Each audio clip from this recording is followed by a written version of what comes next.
Hello, and welcome to this episode of Reimagining Our World.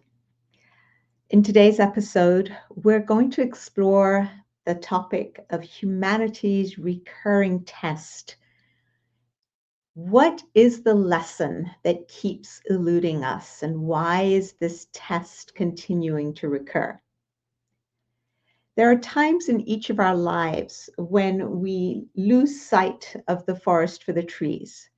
We find ourselves caught in a loop of a test that keeps coming back over and over.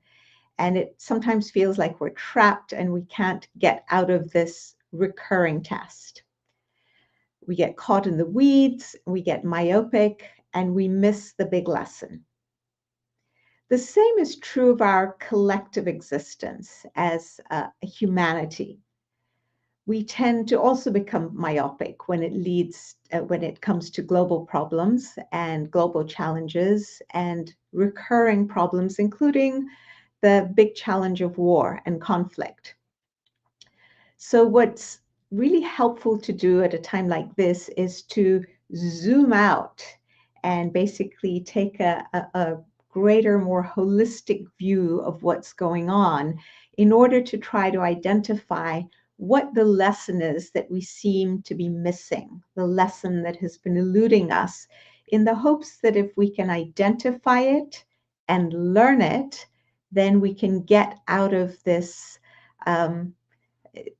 cycle of recurring wars and conflicts. Now, the first thing to notice is when we look at the conflicts and the wars around us, that they are having an ever widening global impact. And I thought it'd be interesting to look at just a few in order to illustrate this point, starting with the Syrian civil war.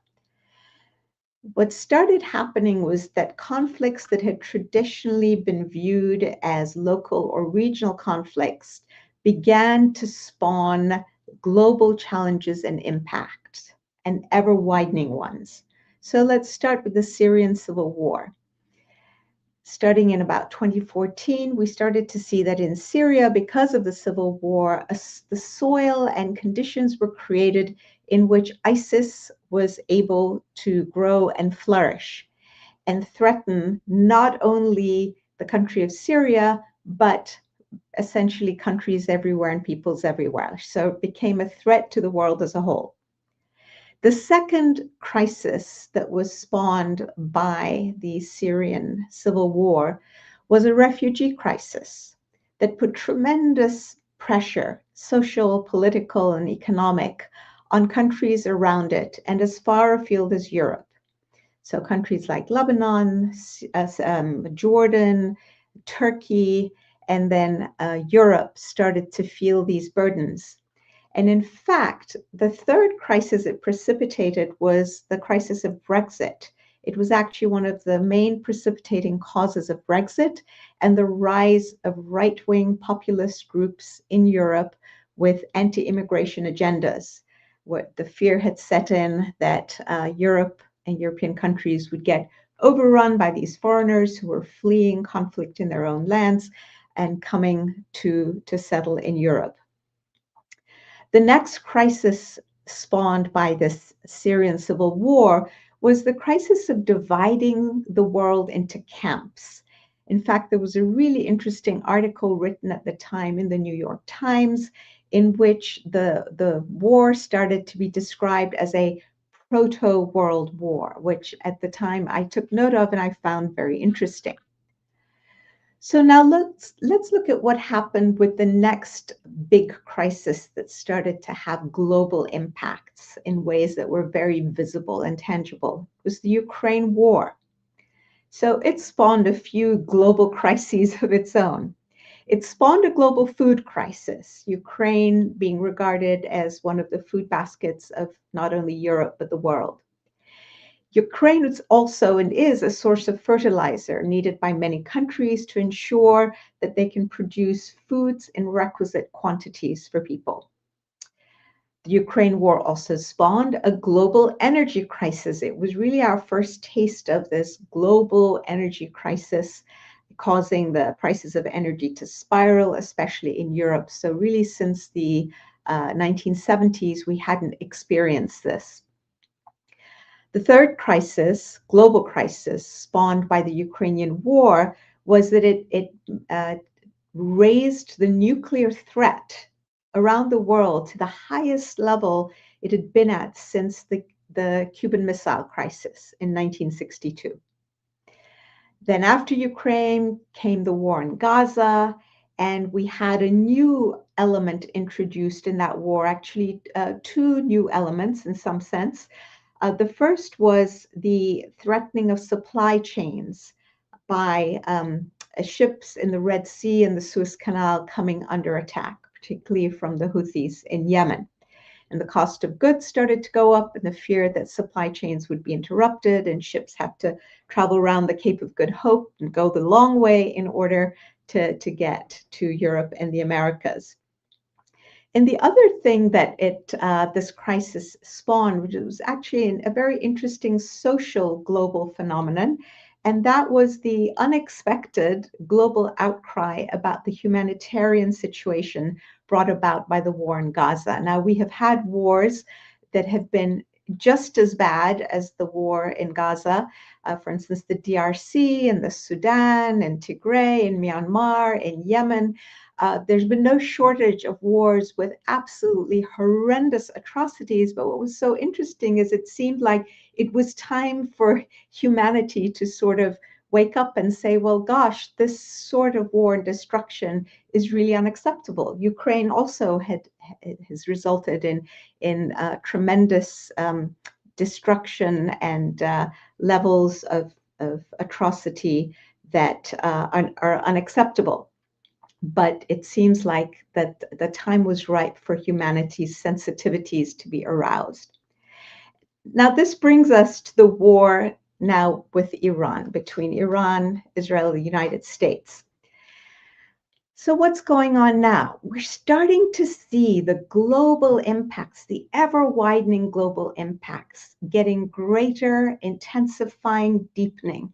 So things that we started to witness in the Ukraine war, we're now seeing on steroids, essentially in exacerbated form. So the first thing is the fertilizer shortages and the global food shock. Recent reports indicate that this war is likely to trigger a global food shock much worse than the one resulting from Russia's invasion of the Ukraine. Because fertilizer shortages threaten food production on multiple continents. Now, what's happened with the Iranian attacks is that they've shut down large segments of the Middle East's productions of urea, which is the dominant, the leading form of nitrogen fertilizer. It's what goes into the leading form of nitrogen fertilizer used around the world in order to grow crops. And making it also requires ammonia that's produced from natural gas. So a third of the world's fertilizer exports also pass through the Straits of Hormuz. And the blockade has already disrupted shipments of fertilizer to major agricultural producers like India, Thailand, and Brazil. And at the same time, the gas shortages have forced South Asia fertilizer producers to also cut output. For example, India is requiring fertilizer plants to reduce gas consumption to 70% of normal levels because of shortages of gas. And in Pakistan and Bangladesh, plants have stopped producing fertilizers altogether. We also have to take into account that even if the war were to be over, restarting ammonia and urea facilities can take weeks because they require careful temperature control and pressure. And to make things worse, shortages have started during the Northern Hemisphere's planting season, threatening lower harvests for staples like rice. So vulnerable countries, especially in sub-Saharan Africa and the south of Asia, are likely to suffer severely from a shortage of food and malnutrition. And experts are warning that even if this spike in fertilizer prices ends up being temporary, it will have a lasting impact on global food production. So that's one of the impacts of this new war. The second impact is that an ever widening number of nations are being drawn into this war. So remember, in Syria, we said it was described as a proto-world war. Well, this war is even more so. The New York Times yesterday had a really interesting article with a very interesting GIF showing the widening circles of countries that it says are being drawn and pulled into this conflict almost as if by gravity. On Iran's side, you've got Russia, China, Iraq, Lebanon, Pakistan, Turkey, and Egypt. And on the other side, you have the US, Saudi, Germany, Canada, the UAE, Jordan, Israel, and so on. And as more countries' facilities are being hit or attacked, they're being unwittingly drawn into the war. So, for instance, ships were hit in the port of Sri Lanka, and Sri Lanka is finding itself in a position of, being dragged into a conflict that it really doesn't want to be dragged into. All right. Now, the third global impact of this war in Iran that we're starting to see, and we described this with respect to Ukraine, is that the nuclear threat is rapidly going up in several different ways. So first of all, the danger of nuclear proliferation, so the increasing number of nuclear arms, is rising in many ways. For one, Iran, having suffered the attack it has, is more likely to try to make a dash for the bomb at some point, thinking, perhaps calculating that maybe if she has a nuclear capacity, then countries would be less likely to attack her.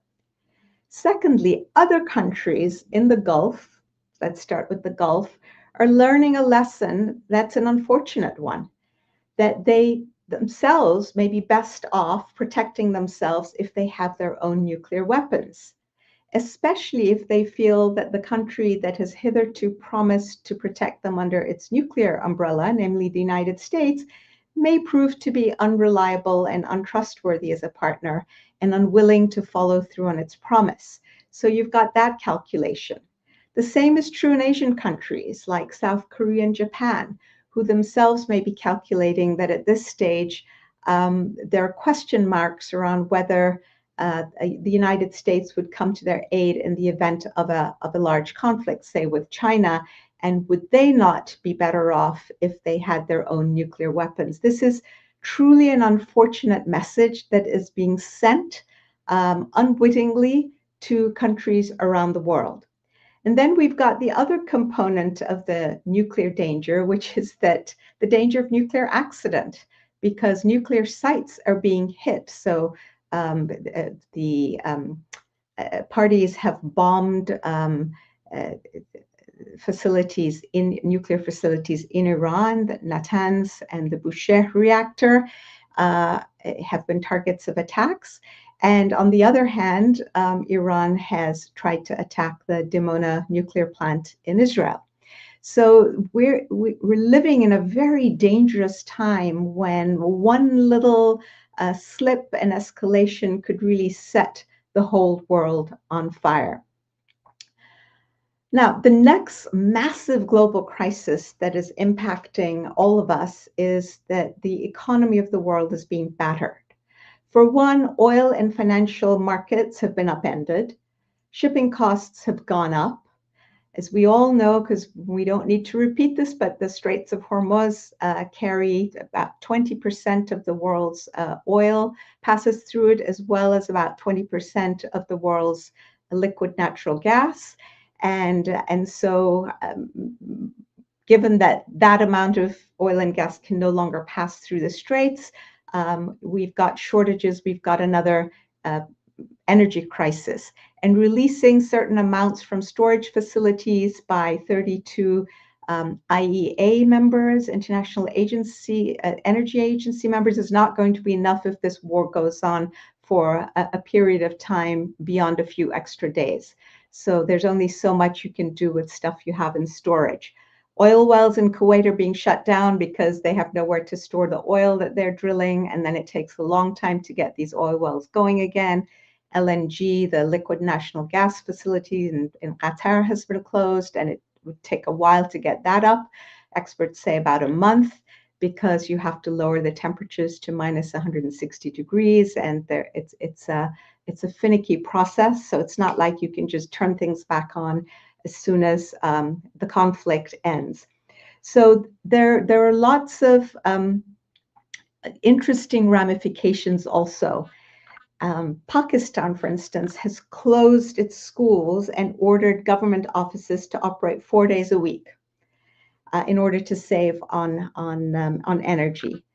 And other countries are doing something similar. And several local governments in the Philippines have moved to a 4-day working week.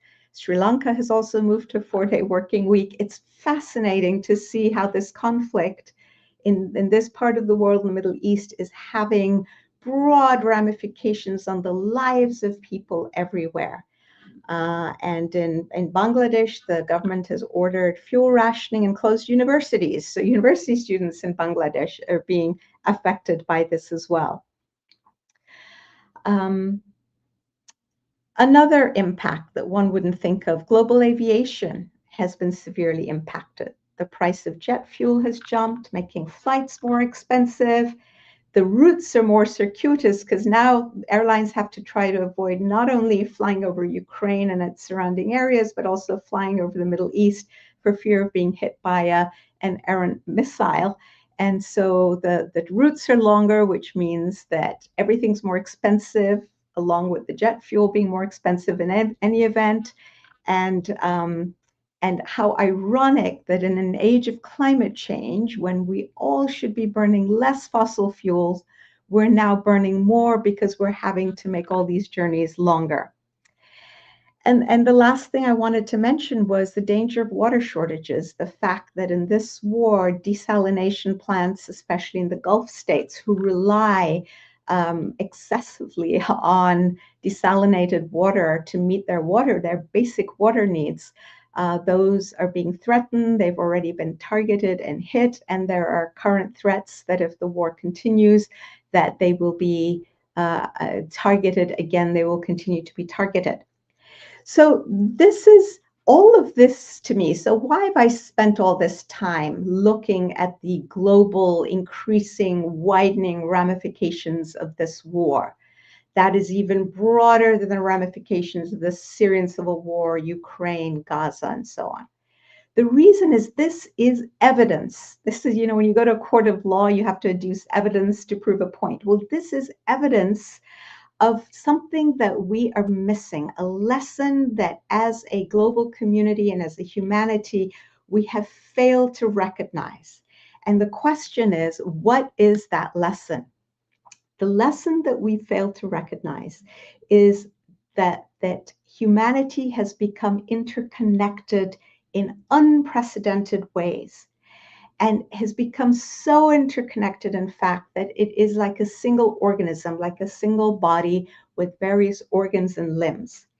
And that the truth, the reality that we have to truly take into account is that in order to guarantee the advantage of any one nation, the only way is to guarantee and ensure the advantage of the whole. In other words, if we want one organ of the body that represents the nation, so if the lungs want to be healthy, we have to make sure that the kidneys and the liver and the heart and all the other, the spleen and so on, all the other organs, the pancreas, are healthy. This is a key lesson that we have simply failed to learn, that has eluded us. And this is the benefit of zooming out and recognizing that everything that's going on is pointing us to this lesson, saying, hey, wake up. This is sort of the time of the Great Awakening. It's an opportunity to grow up, for humanity to really grow up and mature and learn. Meanwhile, various countries have been trying to achieve self-sufficiency, the United States, China, India. But self-sufficiency in today's interconnected world is a chimera. It is impossible. And this war in the Middle East has highlighted the enduring reality of global economic integration. Supply chains, as The Economist says, are not only intact, but they're expanding and heightening the risks when movement of goods is interrupted.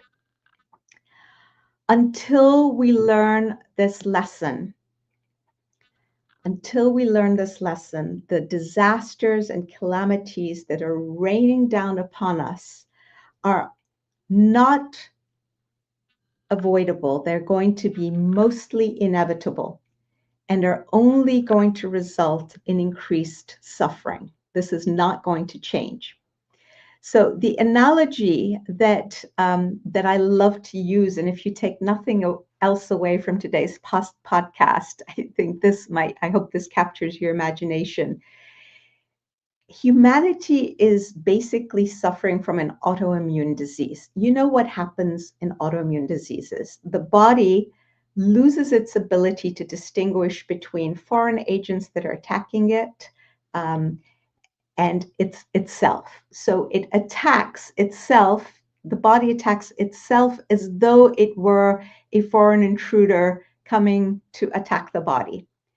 And it wreaks havoc as a result. This is exactly what's happening. We keep these wars that have arisen are flares of this autoimmune disease where the body politic is attacking itself. And every flare gets worse and worse and worse. Rheumatologists will describe these flares as fires that run through the body, and that the importance of quelling the fire, because if you don't, it starts to attack different organs, including the skin, the heart, the eyes. You never know what the next organ is that it's going to impact. It's not just the joints. It can be basically anything. The eyesight can go, the digestive system is impacted, and so on.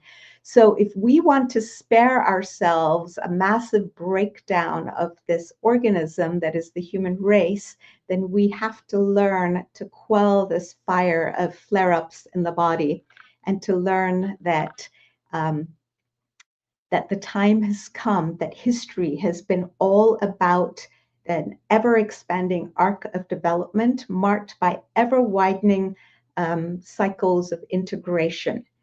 That our loyalty at this stage in our collective growth should be loyalty to the human race as the primary loyalty, and that loyalty trumps every other loyalty. All other loyalties, national, ethnic, whatever, religious, should be subsumed within that higher loyalty, because it's premised on the recognition that each country, each nation, each people has a unique and valuable contribution to make to the totality of the human body.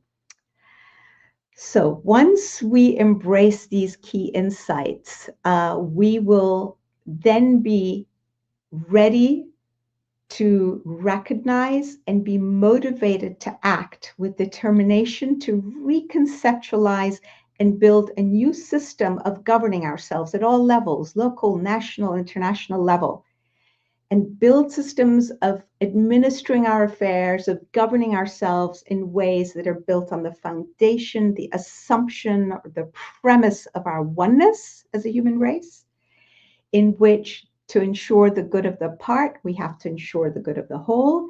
And the last thing is in which we learn to elect deserving, worthy, and responsible leaders whose primary interest is the welfare of the human race as the whole and the interests of others rather than their own personal interests. These are skills that we have to muster the courage to develop. Without this courage, we won't get the leaders we deserve. There are many thoughts and ideas of where we could start. I'm not going to go into that in detail today. However, if you're interested in learning more about particular next steps we can take in order to build the sort of world that we're talking about, there is some recommended reading. There is the book, The Alchemy of Peace, which The tagline is 6 essential shifts in mindsets and habits to achieve world peace. And there's also a book, Bridge to Global Governance, that demonstrates how we can create a high authority for energy in the world, into whose hands we pool critical energy resources that are collectively managed and equitably distributed on the basis of principles of oneness and justice, using a historical model from Europe, the European Coal and Steel Community. So the name of that book is Bridge to Global Governance, Tackling Climate Change, Energy Distribution, and Nuclear Proliferation. I hope that you have benefited from this podcast. If you want to learn more about the idea of a high authority for energy, you can go to episode 13 in this series, either in podcast form on your favorite podcast platform, or on the YouTube channel, the Center for Peace and Global Governance's YouTube channel, CPGG. And I wish you well. Thank you for joining me today, and I look forward to seeing you next time.